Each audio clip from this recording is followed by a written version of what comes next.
Hello friends, welcome back in एग्जामिनेटिवा। आपके अपने चैनल एग्जामिनेटिवा पे मोस्ट वेलकम है। मैं हूँ एक assistant loco pilot Indian railway में, और आज की इस वीडियो में मैं बताने वाली हूँ असिस्टेंट लोको पायलट का वैकेंसीज या असिस्टेंट लोको पायलट और टेक्नीशियन की वैकेंसीज इंडियन रेलवे में कब आएगी। मेरे बहुत सारे व्यूअर्स एंड सब्सक्राइबर्स ने पूछा है कि बताइए दीदी वैकेंसीज से रिलेटेड आप वीडियो बनाइए। तो चलिए, आप लोगों का इंतज़ार अब ख़त्म हो गया है और वीडियो आ गई है। तो वीडियो को शुरू से लास्ट तक देखें। इस चैनल में सारी इन्फॉर्मेशन जेन्युइन दिए जाते हैं, किसी को कोई भी इन्फॉर्मेशन फेक वे में नहीं दिया जाता है या आप लोगों को भ्रमित करने के लिए नहीं दिया जाता है। और इस चैनल पे आप लोग तो देखते होंगे मेरा वीडियो बहुत सिंपल होता है, तो एडिटिंग पे ध्यान उतना नहीं देते हैं। जो भी देते एक रॉ इन्फॉर्मेशन देते। आप लोगों को इन्फॉर्मेशन से मतलब है, ना कि एडिटिंग भ्रमित करना लोगों का। हाँ, वैकेंसीज इतना आएगी, अब आ रही है। मुझे व्यूअर्स और सब्सक्राइबर्स से उतना उस तरह से नहीं है कि मैं फेक बता दूं और सब्सक्राइबर्स मेरे चैनल पे बहुत ज़्यादा आ जाए, इनसे कोई लेना देना नहीं है।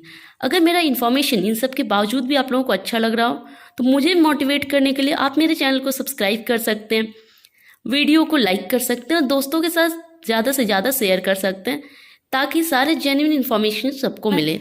चलिए, आज की इस वीडियो में मैं वैकेंसीज से रिलेटेड बताती हूँ कि उसकी नोटिफिकेशन कब आना चाहिए, एग्ज़ाम्स कब होगा, नेक्स्ट जो आएंगी एलपी और टेक्नीशियन का। जब भी इंडियन रेलवे में वैकेंसीज आती है, दोनों का एक साथ आती है, एलपी और टेक्नीशियन। अगर आप एलपी के लिए एलिजिबल नहीं हैं, मे बी आप मेडिकली फिट नहीं हैं और आप अगर टेक्नीशियन के लिए हैं तो आप टेक्नीशियन बन सकते हैं। तो बहुत सारे बच्चों का सपना इंडियन रेलवे में असिस्टेंट लोको पायलट बनने का है और उन्होंने आईटीआई कर रखी है, बट वो मेडिकली फिट नहीं है, तो आप टेक्नीशियन पे ध्यान दे सकते हैं। आखिर जॉब होता है, वो भी एक गवर्नमेंट जॉब है। अगर आपको जॉब की बहुत ज़्यादा रिक्वायरमेंट है तो आप टेक्नीशियन पे भी ध्यान दें, सिर्फ असिस्टेंट लोको पायलट पे नहीं दें। जिनका dream job assistant loco pilot है और आप मेडिकली अगर फिट हैं, आपका जो आई 6/6 है, तो आप असिस्टेंट लोको पायलट पे ध्यान दे सकते हैं।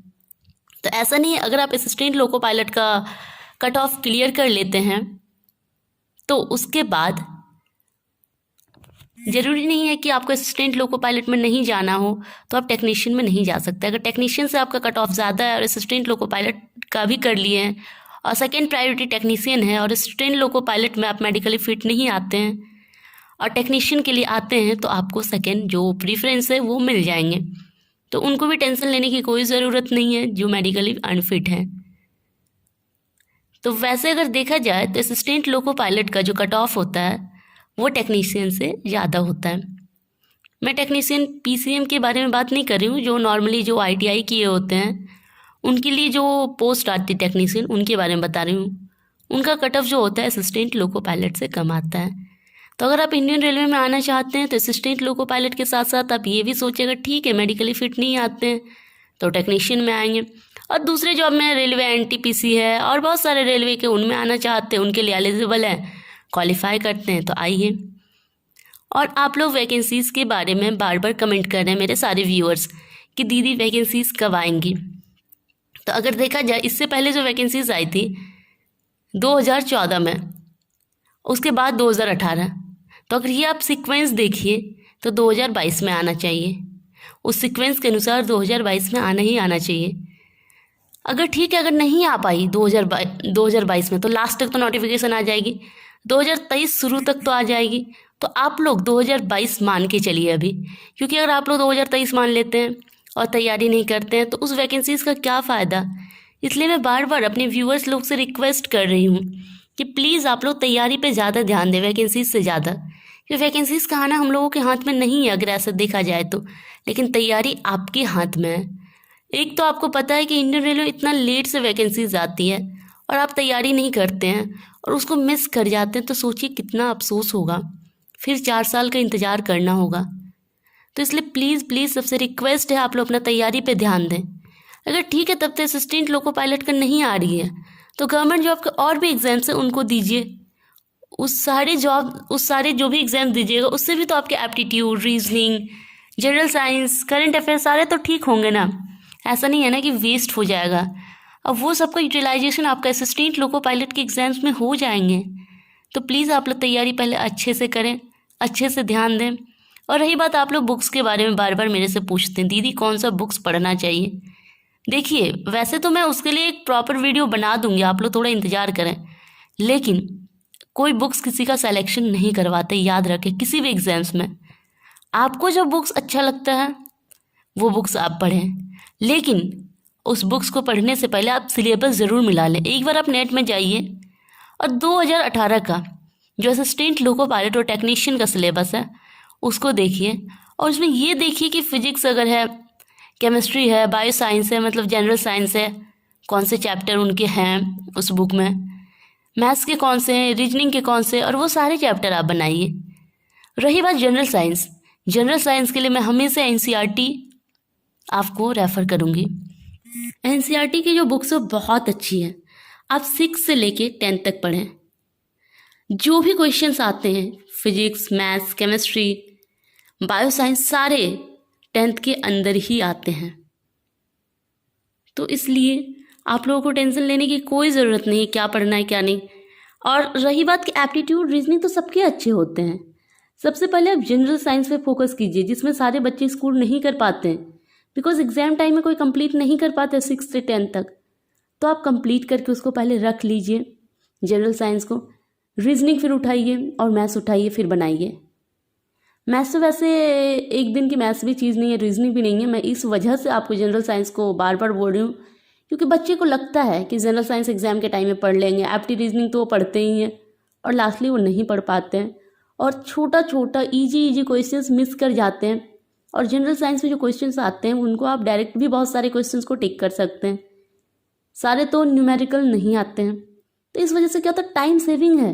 अगर आप करंट अफेयर्स आपका अच्छा है, जनरल साइंस अच्छा, आप टाइम सेव करके एप्टीट्यूड बना सकते हैं, आराम से दे सकते हैं। और आप एप्टीट्यूड रीजनिंग में ही सारे टाइम खत्म कर देते हैं और वो नहीं बनाते, आपका सिलेक्शन नहीं होगा।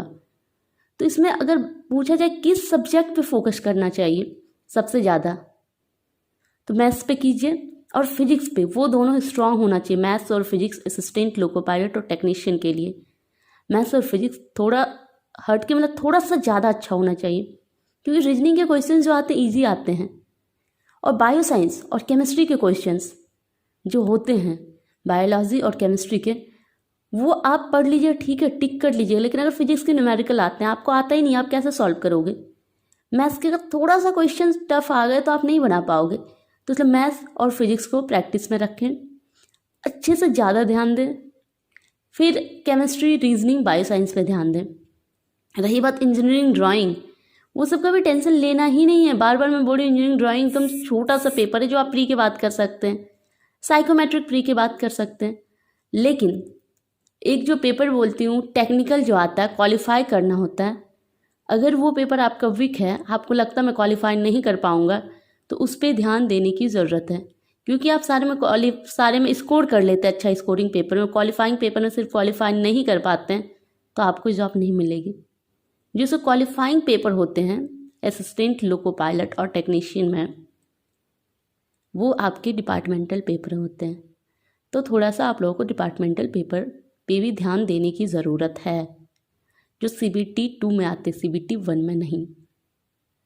तो इस वजह से उस पेपर को भी थोड़ा सा अच्छा रखिए कि आप उसमें भी क्वालिफाई कर जाएं।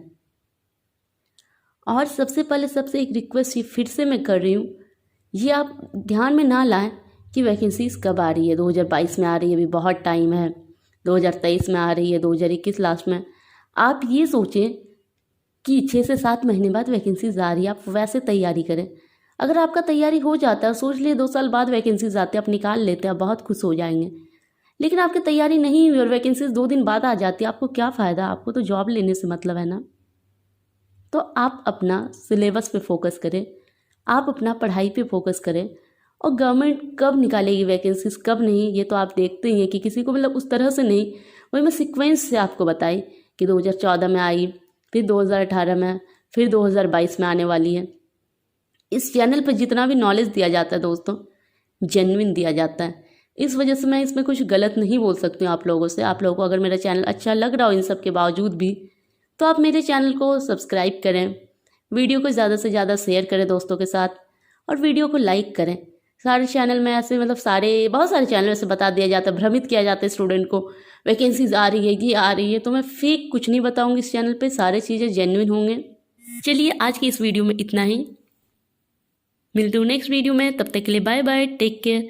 और अगर आप लोगों का कोई भी क्वेरीज हो तो आप कमेंट सेक्शन में कमेंट कर सकते हैं, या तो मैं आपका कमेंट में ही जवाब देने का ट्राई करूँगी, या सेम कमेंट बार बार सबके द्वारा आ रहा हो तो मैं उस पर एक वीडियो ज़रूर बनाऊँगी। Bye bye.